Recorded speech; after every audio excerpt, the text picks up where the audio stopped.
Je n'aurais jamais pensé que mon propre fils pourrait être si cruel. Mais il a dit à mes petits-enfants que je ne les avais jamais aimés et que je ne voulais plus les voir. Ce qu'ils ne savaient pas, c'est que je leur avais écrit une lettre chaque dimanche au cours des 5 dernières années. Des lettres que leur mère avait promis de remettre, mais ne l'avait jamais fait. Le silence dans ma maison, ce mardi après-midi, était assourdissant, brisé seulement par le tic-tac de l'horloge grand-père dans le couloir et le bruit lointain d'enfants jouant dans le quartier. C'était le 9e anniversaire d'Émilie, et pour la première fois de sa courte vie, je n'étais pas là pour célébrer avec elle. Il en était de même pour le petit Michael, qui avait eu 7 ans il y a seulement 2 mois, et Sarah, qui aurait 12 ans la semaine prochaine. Mes petits-enfants, les lumières de ma vie, la raison pour laquelle j'avais si durement lutté pour rester en bonne santé et active dans ma vieillesse, avaient été systématiquement retournés contre moi par leur propre père, mon fils David, et j'étais impuissant à l'empêcher. Tout ce cauchemar avait commencé 18 mois plus tôt, pendant ce qui aurait dû être un joyeux rassemblement de Noël. J'avais économisé pendant des mois pour acheter à chaque enfant quelque chose de spécial, quelque chose qui créerait des souvenirs durables. Émilie avait reçu son premier vrai vélo, un beau rose avec des rubans sur les poignets. Michael avait reçu un train électrique complet que nous avions passé des heures à monter ensemble lors de visites précédentes. Sarah, qui commençait à s'intéresser à l'art, avait reçu un set de dessins professionnels avec des crayons, du fusain et un carnet de croquis relié en vrai cuir. Je me souviens de la façon dont leurs visages s'illuminaient quand ils ouvraient ces cadeaux, la joie et l'excitation génuine dans leur voix quand ils jetaient leurs bras autour de moi et me disaient qu'ils m'aimaient. Mais le visage de David racontait une histoire différente. Je vis quelque chose de sombre passer sur son expression quand il regardait ses enfants me couvrir d'affection. Quelque chose qui aurait dû m'avertir de ce qui allait arriver. À l'époque, je l'ai attribué au stress de son récent divorce d'avec Jennifer, leur mère. Je pensais qu'il avait simplement du mal à s'adapter à la parentalité solo et aux pressions financières qui l'accompagnaient.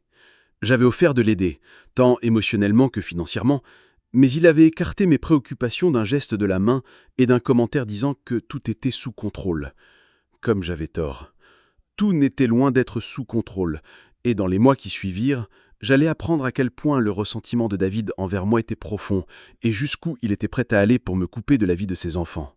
Les signes étaient là, subtils au début, mais devenant plus évidents au fil du temps. Des appels téléphoniques qui restaient sans réponse, des plans qui étaient soudainement annulés à la dernière minute et des excuses qui devenaient de plus en plus élaborées et peu convaincantes. Quand je demandais à parler aux enfants, David me disait qu'ils étaient occupés avec leurs devoirs, chez des amis ou simplement pas d'humeur pour parler. Le point de rupture arriva par un chaud soir de printemps quand je décidai de me rendre chez David sans prévenir. Quelque chose que je n'avais jamais fait auparavant, mais que je me sentais poussé à faire après 2 semaines d'appels téléphoniques sans réponse. J'avais besoin de voir mes petits-enfants, de savoir qu'ils allaient bien et de comprendre pourquoi ils semblaient s'éloigner de moi. Ce que je trouvais à mon arrivée me hanterait pendant des mois et révélera les profondeurs de la cruauté de mon fils. Je me garai en face de la modeste maison à 2 étages de David, en banlieue. La même maison pour laquelle je l'avais aidé à faire la compte 5 ans plus tôt, quand il et Jennifer étaient encore mariés et optimistes quant à leur avenir ensemble. L'air du soir était frais, et je pouvais voir une lumière chaude briller des fenêtres du salon. À travers ces fenêtres, je pouvais distinguer les silhouettes familières de mes petits-enfants regardant la télévision, et pour un moment, mon cœur se souleva dans l'anticipation de les surprendre avec une visite impromptue. Mais alors que je m'approchais de la porte entrée, j'ai entendu quelque chose qui me figea sur place. La voix de David, élevée et animée, venait de l'intérieur de la maison, et il parlait de moi. Mais les mots que j'entendais étaient si choquants, si complètement opposés à la réalité, que, au début, je pensais devoir mal comprendre ce qu'il disait. Je restais figé sur le porche, à écouter avec incrédulité mon fils empoisonner systématiquement l'esprit de ses enfants contre moi. « Votre grand-père ne se soucie pas vraiment de vous, les enfants. Il fait seulement prétendre d'être gentil quand il vient visiter, parce qu'il veut que les gens pensent qu'il est un bon grand-père. Mais la vérité, c'est qu'il pense que vous êtes gâtés, et que votre mère et moi ne vous disciplinons pas correctement. Il m'a dit plusieurs fois qu'il souhaiterait ne pas avoir à rendre visite si souvent. » Je sentis le sang se retirer de mon visage, quand j'ai entendu la petite voix d'Émilie répondre « Mais grand-papa semble toujours si heureux de nous voir. Il nous apporte des cadeaux et joue avec nous. » « C'est juste un jeu, ma chérie, » continua David, et je pouvais entendre la manipulation délibérée dans son ton, la façon dont il faisait sonner sa voix douce et bienveillante, tout en livrant ses mensonges dévastateurs. Les personnes âgées comme grand-papa, elles deviennent figées dans leurs habitudes, et elles n'apprécient pas vraiment d'être avec les enfants. C'est trop d'énergie pour elles. Il m'a dit qu'il préférait passer son temps à lire des livres et regarder ses émissions, sans être interrompu par des enfants qui courent partout. Les mensonges étaient si scandaleux, si complètement opposés à tout ce que je ressentais pour ces enfants, que je dus me retenir au cadre de la porte pour ne pas tomber. Ces petits-enfants étaient tout pour moi, la raison pour laquelle je me réveillais excité les jours où je savais que j'allais les voir, la motivation derrière chaque euro que j'économisais et chaque plan que je faisais pour l'avenir. J'avais passé d'innombrables heures à penser à des façons de rendre leur visite plus spéciale, à rechercher des activités que nous pourrions faire ensemble, et oui, à leur écrire des lettres qui exprimaient tout l'amour et la fierté que je ressentais pour chacun d'eux. « Est-ce pour cela qu'ils ne nous appellent plus ?» demanda Sarah, et je pouvais entendre la blessure dans sa voix, la confusion d'une fillette de 12 ans essayant de donner un sens à ce qu'elle percevait comme un rejet de quelqu'un qu'elle aimait. « Exactement, » dit David, et je pouvais pratiquement entendre la satisfaction dans sa voix. Il m'a dit qu'il devenait trop vieux pour toutes ces affaires familiales et qu'il préférait qu'on le laisse simplement vivre sa vie en paix. Je ne voulais pas blesser vos sentiments en vous le disant, mais puisque vous avez demandé de ces nouvelles, j'ai pensé que vous devriez connaître la vérité. La vérité. Le mot me frappa comme un coup physique parce que ce que David leur disait était si loin de la vérité que cela existait dans un univers entièrement différent.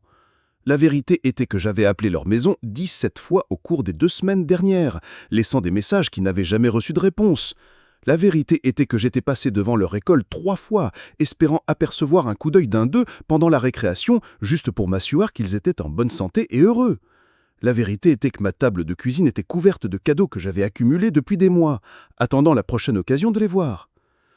Mais peut-être la vérité la plus douloureuse de toutes se trouvait dans le tiroir du haut de ma commode. Une collection de plus de 250 lettres que j'avais écrites à mes petits-enfants au cours des 5 dernières années. Une lettre par enfant par semaine, fidèlement écrite chaque dimanche soir après dîner. Des lettres qui leur disaient à quel point j'étais fier de leurs accomplissements, combien ils me manquaient entre visites, à quel point j'étais excité d'entendre parler de leur vie et de leurs rêves. Des lettres qui contenaient des histoires de ma propre enfance, des conseils pour gérer les difficultés et des expressions d'amour si profondes que parfois je devais arrêter d'écrire parce que mes yeux étaient trop embuis de larmes pour voir la page. Ces lettres avaient été destinées à être une surprise, un projet spécial que j'avais prévu de leur donner quand ils seraient plus âgés, peut-être quand ils iraient à l'université ou se marieraient. J'avais imaginé qu'ils liraient ces chroniques de leurs années de croissance et comprendraient à quel point leur grand-père avait chéri chaque moment de leur vie, même les moments que nous n'avions pas pu passer ensemble. J'avais écrit de la première page d'Émilie, que j'avais eu la chance de voir, de la fascination de Michael pour les dinosaures, qui avait mené à d'innombrables voyages au Muséum d'histoire naturelle, et des talents artistiques de Sarah qui me rappelaient tant ma grand-mère, ma bien-aimée épouse Margaret, qui était décédée quand Sarah m'avait 3 ans. Margaret. Si elle avait encore été en vie, ce cauchemar n'aurait jamais eu lieu. Elle avait été la médiatrice familiale, celle qui pouvait naviguer les humeurs et insécurités de David avec une patience et incompréhension que je n'avais jamais tout à fait maîtrisées. Elle avait vu les signes de son ressentiment même quand il était enfant, son besoin d'être dans le centre d'attention, sa difficulté à partager l'affection avec d'autres. Elle m'avait mis en garde d'être prudent sur la façon dont j'exprimais mon amour pour ses enfants, suggérant que David pourrait se sentir menacé par la relation étroite que je développais avec eux. Mais j'avais pensé que ces compréhensions étaient exagérées. David était un homme adulte avec ses propres enfants. Sûrement qu'il pouvait comprendre que l'amour d'un grand-père pour ses petits-enfants n'était pas une compétition avec l'amour parental, mais plutôt une lâche ajoutée de soutien et de soins qui bénéficierait tout le monde dans la famille. J'avais été prudent de ne jamais saper son autorité de parent, de ne jamais contredire ses règles ou décisions, et de toujours déférer à ses souhaits concernant la planification et les activités. Apparemment, tout cela n'avait pas d'importance. Alors que je me tenais sur ce porche, écoutant mon fils détruire systématiquement ma relation avec mes petits-enfants, je commençais à comprendre que cela n'avait jamais été à propos de mon comportement ou de ma relation avec les enfants. C'était à propos des propres insécurités de David, de sa dépendance financière à moi qu'il ressentait et de son besoin de contrôler chaque aspect de la vie de ses enfants, y compris leur amour et leur loyauté. La conversation à l'intérieur continua, avec David répondant à plus de questions de ses enfants et fournissant des mensonges plus élaborés pour soutenir son récit. Il leur dit que j'avais critiqué leur manière à table, me plaignant de leur niveau de bruit et exprimant de la déception concernant leur performance académique. Chaque mensonge était conçu avec juste assez de crédibilité pour être accepté par des enfants qui faisaient confiance à leur père implicitement. Et chacun se sentait comme un couteau qui se tordait dans mon cœur. « Pouvons-nous appeler grand-papa et lui demander si c'est vrai ?» demanda Émilie. sa voix petite et incertaine. « Ma chérie, cela ne ferait que le mettre en colère, » répondit David avec fluidité. Les personnes âgées n'aiment pas être questionnées sur leurs sentiments. Il vaut mieux que nous respections simplement ses souhaits et lui donnions l'espace qu'il veut. S'il change d'avis et décide qu'il veut nous voir à nouveau, il nous le fera savoir. La manipulation était magistrale dans sa cruauté.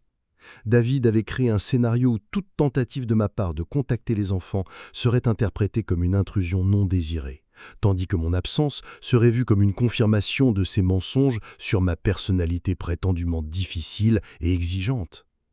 Je restai sur ce porche pendant près d'1 heure, écoutant mon monde s'effondrer autour de moi alors que David continuait à répondre aux questions de ses enfants avec des mensonges qui devenaient plus élaborés et blessants à chaque minute qui passait. Il leur dit que je n'avais jamais vraiment voulu de petits-enfants, que j'avais découragé lui et Jennifer d'avoir des enfants en premier lieu. Il dit que je ne leur rendais visite que par obligation, que je trouvais leurs intérêts ennuyeux et que je lui avais dit que j'étais soulagé quand leur visite était plus courte. Chaque mot était comme de l'acide versé sur une plaie ouverte, non seulement à cause des mensonges eux-mêmes, mais à cause de l'effet qu'ils avaient sur mes petits-enfants. Je pouvais les entendre la confusion et la blessure dans leur voix alors qu'ils traitaient cette information sur quelqu'un qu'ils avaient aimé et à qui ils avaient fait confiance. Je pouvais les entendre commencer à recadrer leurs souvenirs de notre temps ensemble, cherchant des preuves pour soutenir les affirmations de leur père, trouvant de l'ambiguïté là où il y avait eu autrefois de la certitude sur mon amour pour eux. Au moment où je me forçais finalement à m'éloigner de cette maison, j'étais émotionnellement brisé et physiquement tremblant. Je restai assis dans ma voiture pendant 20 minutes avant de me sentir assez stable pour conduire. Et même alors, je dus m'arrêter 2 fois parce que mes mains tremblaient trop pour contrôler le véhicule en sécurité. L'homme que j'avais élevé, le fils que j'avais aimé et soutenu à travers chaque défi de sa vie, venait de détruire systématiquement les relations les plus précieuses que j'ai jamais connues. Et il l'avait fait avec un calcul froid qui révélait un côté de son caractère que je n'avais jamais vu auparavant. Les mois qui suivirent furent la période la plus sombre de ma vie depuis la mort de Margaret. Je continuais à appeler la maison de David, mais mes appels n'eurent jamais de réponse. J'envoyais des cartes d'anniversaire et des cadeaux pour les enfants, mais je ne reçus jamais d'accusés de réception qu'ils avaient été reçus. Je passais devant leur école et leur maison, espérant les apercevoir, mais je ne les vis jamais. Et je commençais à me demander si David leur avait dit de surveiller ma voiture et de rester à l'intérieur quand ils la voyaient. L'isolation était dévastatrice. Mais encore pire était l'incertitude. Mes petits-enfants étaient-ils en bonne santé? Étaient-ils peureux? Me manquaient-ils du tout? Ou les mensonges de David avaient été si efficaces qu'ils me détestaient maintenant activement? Se demandaient-ils pourquoi leurs grands-parents les avaient soudainement abandonnés? Ou avaient-ils accepté l'explication de leur père et continué leur vie sans une seconde pensée pour moi? Je me trouvais à passer par les mouvements de la vie quotidienne comme un somnambule. Je mangeais des repas sans les tousser, regardais la télévision sans la voir et restais au lit la nuit à fixer le plafond, tandis que mon esprit courait à travers des scénarios en sans fin de comment je pourrais réparer les dégâts qui avaient été faits. J'ai pensé à engager un avocat, mais que pourrais-je lui dire? Que mon fils mentait à ses enfants sur moi. Ce n'était pas illégal. Et les tribunaux de famille étaient notoirement réticents à interférer dans les questions de discrétion parentale, à moins qu'il y ait des preuves d'abus ou de négligence réelle. J'ai pensé à confronter David directement, demandant une explication pour son comportement et insistant qu'il dise la vérité aux enfants. Mais je le connaissais assez bien pour réaliser qu'une telle confrontation ne lui donnerait que plus de munitions pour sa campagne contre moi. Il dirait aux enfants que leurs grands-parents étaient engrés et agressifs, qu'il était venu à leur maison demandant de les voir contre les souhaits de leur père. Et ce comportement prouverait tout ce que David leur avait dit sur ma personnalité prétendument difficile et exigeante. Les lettres que j'avais écrites à mes petits-enfants devinrent ma bouée de sauvetage pendant cette période sombre, même si je n'avais aucun moyen de les livrer. Chaque dimanche soir, je m'asseyais à ma table de cuisine et écrivais 3 lettres, une à chaque enfant, leur parlant de ma semaine, partageant des souvenirs de leur visite passée et exprimant tout l'amour que je n'étais plus capable de partager avec eux en personne. Ces lettres devinrent de plus en plus précieuses pour moi, parce qu'elles étaient le seul moyen que je pouvais maintenir toute connexion avec mes petits-enfants, même si cette connexion n'existait que dans mon propre esprit. Alors que j'écrivais ces lettres, je commençais à développer un plan. C'était un plan à long terme qui nécessiterait de la patience, un timing prudent et une foi considérable dans la bonté fondamentale de mes petits-enfants.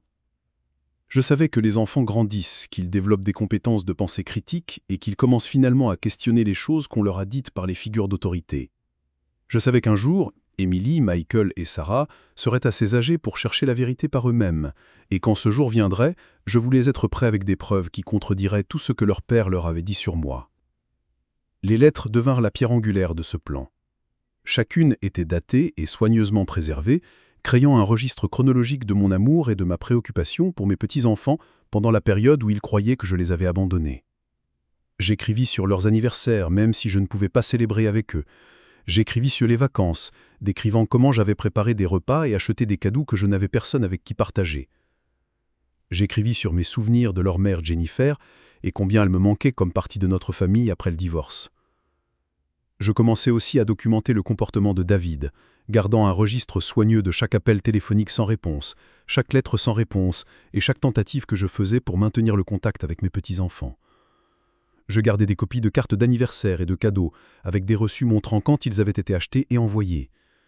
Je tins un journal documentant mon état émotionnel pendant cette période, sachant qu'un jour il pourrait être important pour mes petits-enfants de comprendre combien leur absence m'avait affecté.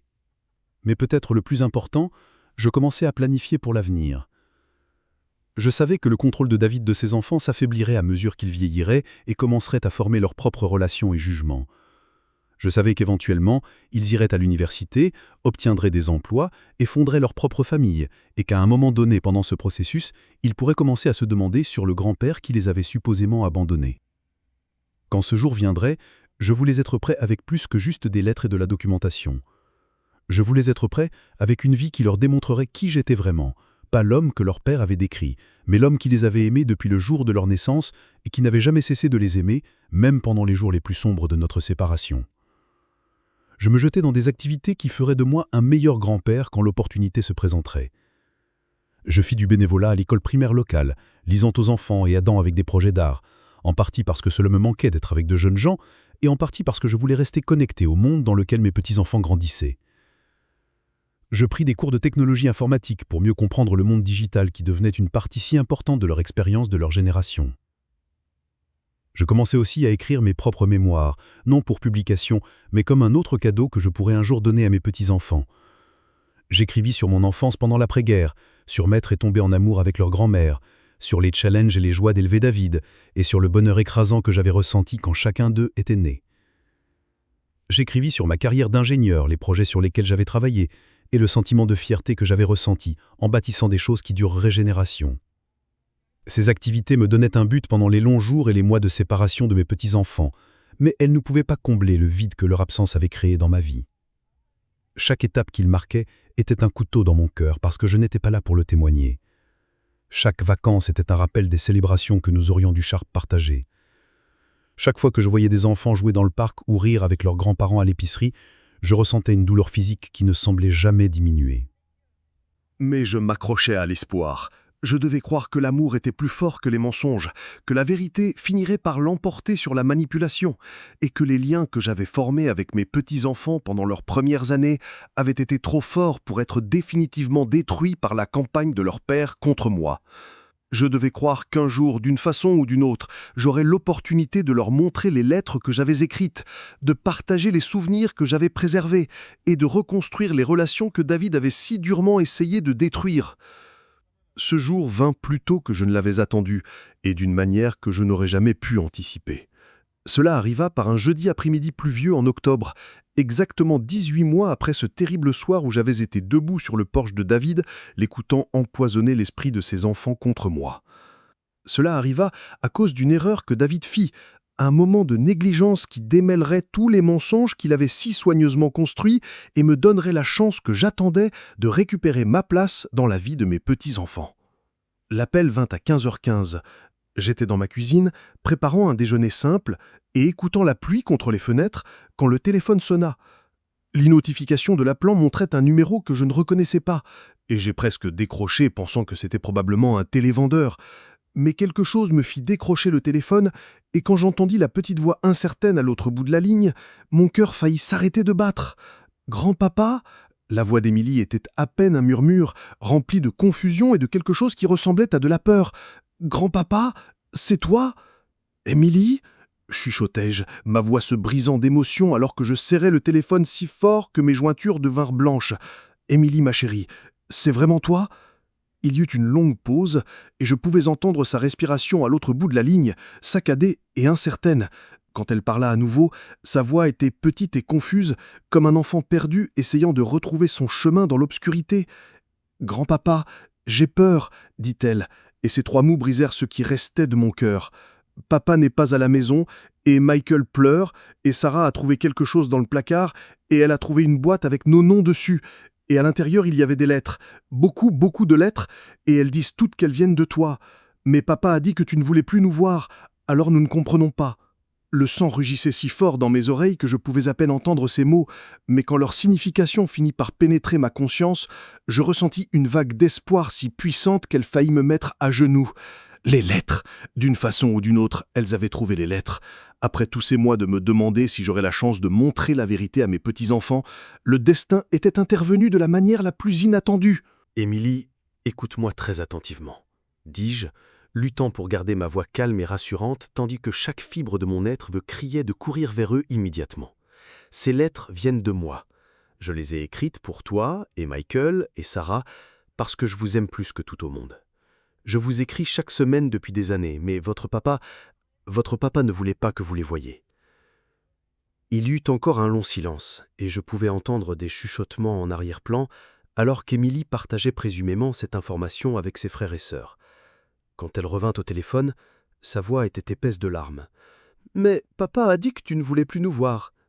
Il a dit que tu lui avais dit que nous étions trop bruyants, et que tu pensais que nous étions gâtés, et que tu voulais qu'on te laisse tranquille. » Chaque mot était comme un coup physique. Entendre ma propre petite fille répéter les mensonges qui nous avaient tenus séparés si longtemps.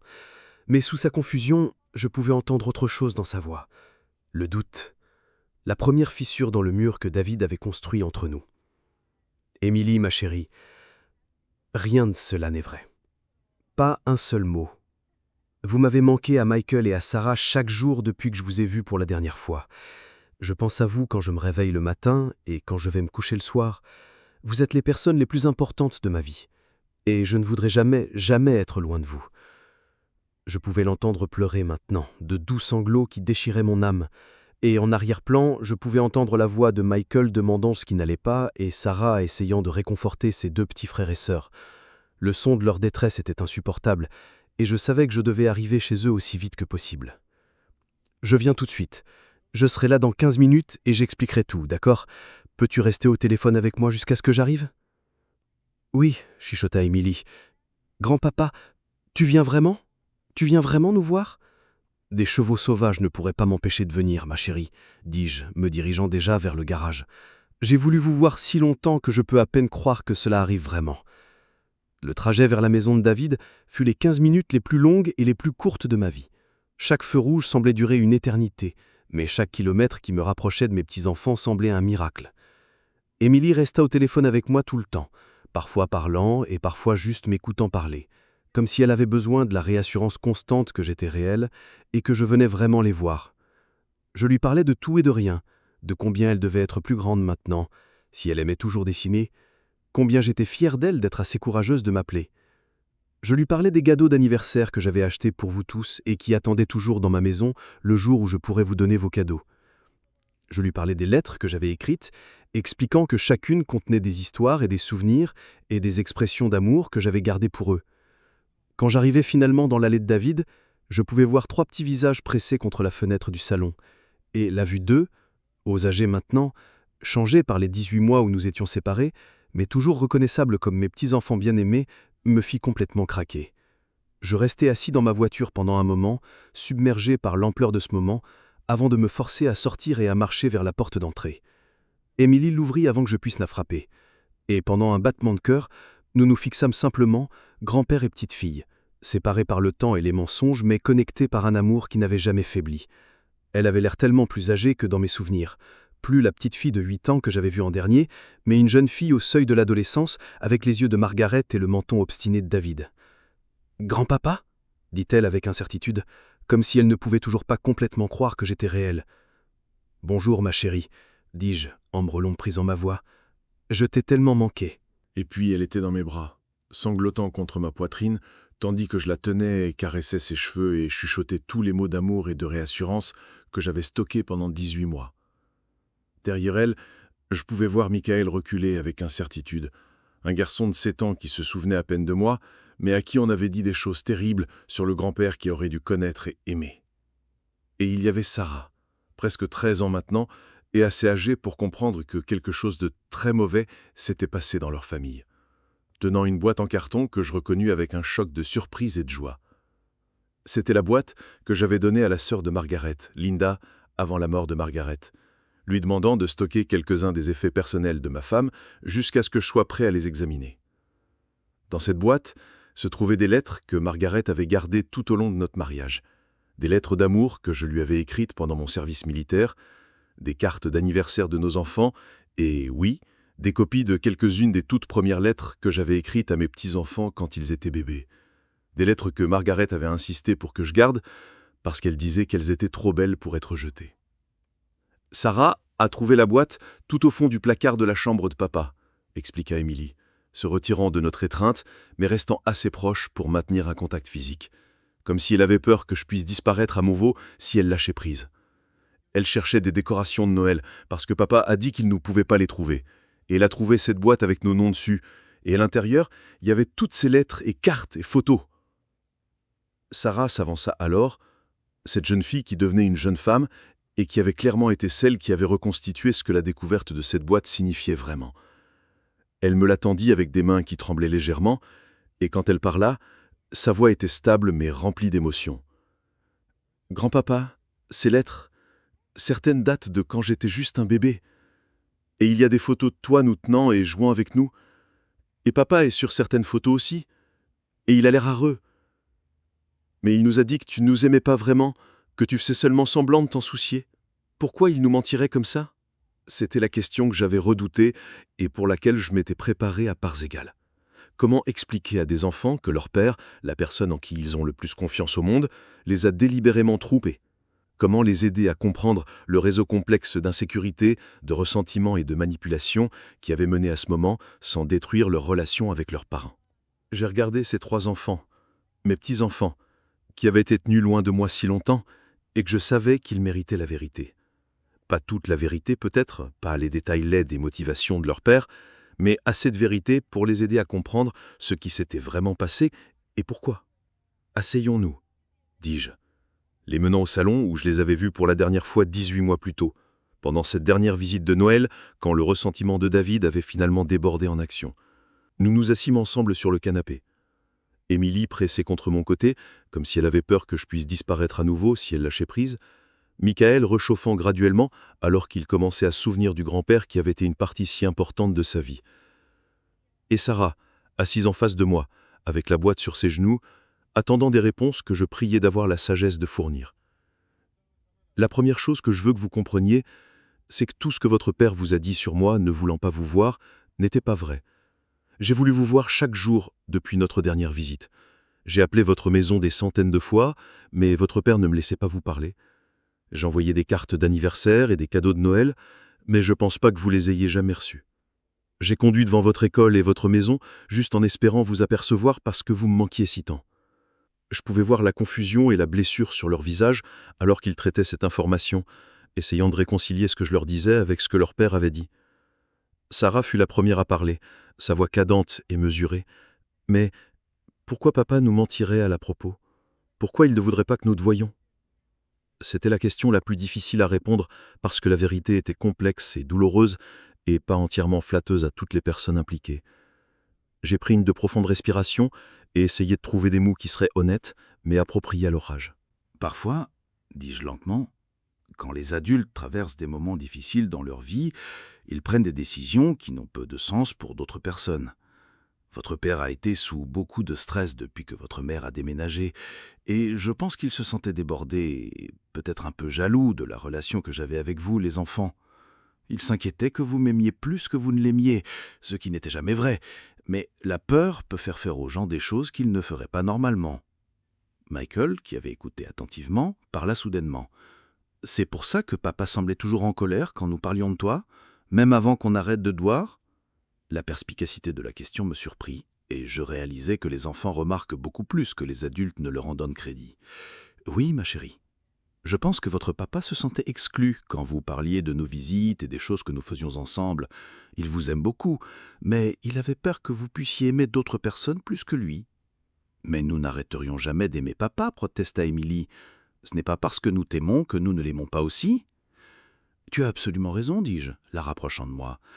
L'amour n'est pas comme l'argent. On n'en a pas moins quand on le partage avec plus de personnes. En fait, plus on a d'amour dans sa vie, plus on a d'amour à donner à tout le monde. Mais votre père a oublié cela pendant un moment, et il a fait des choix qui nous ont tous blessés. Sarah examinait maintenant le contenu de la boîte plus attentivement, sortant des lettres et des photographies, des cartes qui chroniquaient les premières années de leur vie. « Grand-papa, regarde ça !» dit-elle, tenant une photographie qui me montrait tenant-elle comme nouveau-né, avec David debout à côté de moi, son bras autour de mes épaules et un sourire génuin sur son visage. « Papa a l'air si heureux ici. Qu'est-ce qui s'est passé pour changer ça ?» Je regardais la photographie, me souvenant du jour où Sarah était née et combien David avait été pris de montrer sa fille à son père. C'était avant que les ressentiments ne s'accumulent, avant les pressions financières et le divorce et tous les autres stress qui avaient graduellement empoisonné notre relation. « Les gens changent parfois, dis-je tristement. La vie devient compliquée et les gens oublient ce qui est vraiment important. Votre père était très heureux de la relation que j'avais avec vous, les enfants. Mais avec le temps, il a commencé à la voir comme une menace au lieu d'une bénédiction. » Nous passâmes les 2 suivantes à examiner le contenu de cette boîte ensemble. Et, avec chaque lettre et photographie, la vérité devint plus claire pour mes petits-enfants. Ils virent des preuves d'un grand-père qui les avait aimés depuis le moment de leur naissance, qui avait documenté leurs jalons et célébré leurs réalisations, qui était une partie intégrale de leur vie jusqu'à ce que, soudainement, inexplicablement, ils ne le soient plus. Mais peut-être plus important encore, ils commencèrent à voir des preuves de la tromperie de leur père. Il y avait des cartes d'anniversaire que j'avais envoyées mais qu'ils n'avaient jamais reçues. Il y avait des lettres adressées à eux qui avaient été retournées à l'expéditeur avec « refusé » écrit dessus sur l'enveloppe de David. Il y avait des photographies de visites qui contredisaient les histoires que David leur avait racontées sur ma participation supposément réticente aux rassemblements familiaux. « Je ne comprends pas, » dit Michael, tenant une carte que j'avais envoyée pour son 6e anniversaire, une carte qui présentait son personnage de dessin animé préféré et contenait un message chaleureux sur combien j'étais fier du jeune homme qu'il devenait. Pourquoi papa cacherait-il ça de moi? J'aime les dinosaures, et tu as écrit sur le musée, et j'aurais été si heureux de recevoir ça. L'innocence de sa confusion me brisa le cœur encore une fois. Comment expliquer à un enfant de 7 ans que son père avait délibérément caché des expressions d'amour de lui? Comment aider un enfant à comprendre ce niveau de manipulation sans détruire sa foi dans les adultes qui sont supposés le protéger? « Votre père a fait une erreur, » dis-je doucement. « Il pensait qu'il vous protégeait de quelque chose, mais il se trompait sur ce dont vous aviez besoin d'être protégé. Il avait peur et confus, et il a fait de très mauvais choix. » Alors que l'après-midi avançait, les enfants commencèrent graduellement à se souvenir de plus de détails de nos visites passées ensemble. Des souvenirs qui avaient été enterrés sous des mois d'être dit que leur grand-père ne se souciait pas d'eux. Émilie se souvint du moment où je lui avais appris à faire du vélo dans le parc, restant à côté d'elle pendant des heures jusqu'à ce qu'elle se sente assez confiante pour rouler toute seule. Michel se souvint de construire des pistes de train élaborées qui couvraient tout le sol du salon, et comment j'avais été aussi excité que lui quand nous avions finalement fait fonctionner tout le système parfaitement. Sarah se souvint des leçons d'art que nous avions partagées, comment je lui avais appris à voir la lumière et l'ombre, et comment capturer l'émotion dans ses dessins. Avec chaque souvenir retrouvé, le mur que David avait construit entre nous s'effritait un peu plus. Mais je savais que ce n'était que le début. David rentrerait éventuellement à la maison, et il y aurait des conséquences à cette réunion non autorisée que personne d'entre nous ne pouvait complètement prédire. Je devais utiliser ce temps sagement pour établir une fondation pour notre relation renouvelée, qui serait assez forte pour survivre à toutes les tempêtes qui nous attendaient.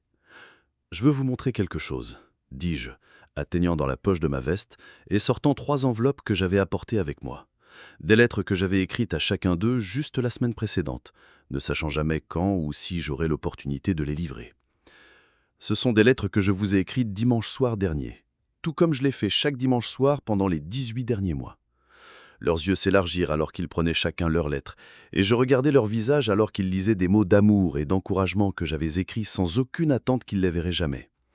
La lettre d'Émilie parlait de comment j'imaginais qu'elle grandissait pour être gentille et courageuse comme sa grand-mère Margaret. La lettre de Michel contenait des histoires de mes propres aventures d'enfance et comment elle me rappelait l'esprit que je voyais en lui. La lettre de Sarah discutait d'art et de créativité et combien j'étais fier de ses talents en développement. « Tu nous as vraiment écrit chaque semaine ?» demanda Sarah, sa voix remplie d'émerveillement. « Chaque semaine, confirmai-je, et j'ai chaque lettre que j'ai écrite souvée dans une boîte spéciale chez moi. Un jour, quand vous serez plus âgé, vous pourrez toutes les lire si vous voulez. C'est ma façon de vous parler même quand nous ne pouvions pas être ensemble. » Nous fûmes interrompus par le bruit d'une voiture dans l'allée, et immédiatement, l'atmosphère dans la pièce changea. Les enfants se tendirent et je pouvais voir la peur scintiller dans leurs yeux alors qu'ils réalisaient que leur père était à la maison et qu'il y aurait des conséquences à cette réunion non autorisée. « Qu'est-ce qu'on fait ?» chuchota Émilie, se rapprochant de moi de manière protectrice. « Nous disons la vérité, » dis-je, me levant et mettant mes mains sur ses épaules. « Nous disons à votre père que vous avez trouvé les lettres, que vous m'avez appelé, et que nous avons parlé de ce qui s'est vraiment passé. Et nous espérons qu'il est prêt à arrêter de mentir et à commencer à reconstruire notre famille. » La porte d'entrée s'ouvrit et David entra, s'arrêtant net quand il me vit assis dans son salon avec ses enfants rassemblés autour de moi. Pendant un moment, son visage cycla par une série d'émotions, surprise, colère, peur et quelque chose qui aurait pu être de la honte. « Papa ?» dit-il finalement, sa voix tendue. « Qu'est-ce que vous faites ici ?» « Les enfants ont trouvé la boîte de Margaret, » dis-je simplement, gesticulant vers le conteneur en carton qui était toujours assis sur la table basse, son contenu étalé autour de lui comme des preuves dans un procès. Les yeux de David se déplacèrent vers la boîte, et je vis comment il réalisait que son mur de mensonges coiffeusement construit s'était finalement effondré. Ses enfants le regardaient avec des expressions qui allaient de confusion à déception, et je pouvais voir qu'ils savaient qu'il n'y avait aucune manière d'expliquer ce qu'ils avaient découvert. « Enfin !»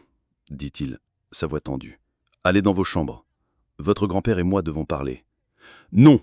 dit Sarah, nous surprenant tous avec la fermeté dans sa voix. « Nous voulons entendre ça. Nous voulons savoir pourquoi tu nous as menti. » Et ainsi, dans ce salon où tout avait commencé 18 mois plus tôt, la vérité sortit finalement. C'était douloureux et désordonné, et parfois laid, comme la vérité l'est souvent. David essaya d'abord de justifier ses actions, d'expliquer ses motivations d'une manière qui le ferait paraître comme un père protecteur plutôt que manipulateur. Mais face aux preuves des lettres et aux questions innocentes de ses enfants, ses défenses s'effritèrent graduellement.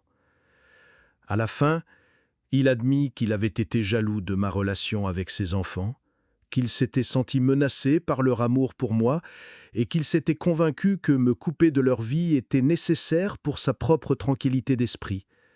Il admit qu'il avait caché mes lettres et cadeaux, qu'il avait refusé mes appels téléphoniques et qu'il avait délibérément empoisonné l'esprit de ses enfants contre moi. La conversation était difficile pour toutes les personnes impliquées, mais elle était aussi guérissante d'une manière que je n'avais pas attendue. Les enfants de David apprirent que leur père n'était pas parfait, qu'il était capable de faire des erreurs sérieuses, mais aussi qu'il les aimait assez pour admettre quand il avait tort. David apprit que l'amour n'est pas un jeu à somme nulle, que l'affection de ses enfants pour leur grand-père ne diminuait pas leur amour pour lui, et j'appris que, parfois, les relations que nous pensons être brisées au-delà de toute réparation peuvent être guéries si toutes les personnes impliquées sont prêtes à travailler sur le pardon et la reconstruction de la confiance. Cela prit du temps, des mois de conversations prudentes, de visites supervisées qui devinrent graduellement non supervisées, des séances de thérapie familiale qui nous aidèrent tous à comprendre les dynamiques qui avaient mené à cette crise. Mais lentement, régulièrement, notre famille commença à guérir. Les lettres que j'avais écrites pendant notre séparation devinrent un pont entre le passé et l'avenir. Mes petits-enfants les lurent avidement, affamés du grand-père qu'ils pensaient avoir perdu. Ils apprirent sur mon amour pour eux pendant les mois sombres où nous étions séparés, et ils commencèrent à comprendre que certains liens sont assez forts pour survivre même aux tentatives les plus déterminées de les détruire. David et moi apprîmes aussi à reconstruire notre propre relation, trouvant des façons de partager la vie de ses enfants sans rivaliser pour leur affection. Il apprit à voir mon implication dans leur vie comme du soutien plutôt qu'une menace, et j'appris à être plus sensible à ses besoins en tant que leur père. Et mes petits-enfants apprirent que les familles sont compliquées, que les adultes qui les aiment ne sont pas parfaits, et que parfois, la chose la plus importante n'est pas d'éviter les erreurs, mais d'apprendre comment réparer les dégâts quand les erreurs sont faites. Aujourd'hui, 5 ans plus tard, ma relation avec Emily, Michael et Sarah est plus forte qu'elle ne l'avait été avant notre séparation. Ils sont adolescents maintenant, faisant face à tous les défis qui viennent avec grandir, mais ils savent qu'ils ont un grand-père qui les aime inconditionnellement et qui sera toujours là pour eux. La boîte de lettres, qui a tout commencé, siège maintenant dans une place d'honneur dans mon salon, un rappel de combien nous étions près de nous perdre pour toujours et combien je suis reconnaissant que l'amour ait trouvé un moyen de nous rassembler. Et chaque dimanche soir, j'écris toujours des lettres à mes petits-enfants, mais maintenant je peux les donner directement aux personnes pour qui ils étaient destinés. Parfois, la plus grande vengeance n'est pas de frapper en retour contre ceux qui vous ont blessés, mais de prouver que l'amour est plus fort que les mensonges, que la vérité finira par l'emporter sur la tromperie, et que les familles peuvent guérir même des blessures les plus profondes si toutes les personnes impliquées sont prêtes à faire le travail difficile du pardon et de la reconstruction de la confiance. Mon fils apprit que essayer de contrôler l'amour ne fait que le détruire, que la manipulation se retourne finalement contre vous et que les relations qu'il essayait de détruire étaient assez fortes pour survivre à ses pires efforts. Et mes petits-enfants apprirent que l'amour de leur grand-père pour eux était réel et durable et valait la peine de se battre pour. À la fin, c'était la plus douce vengeance de toutes.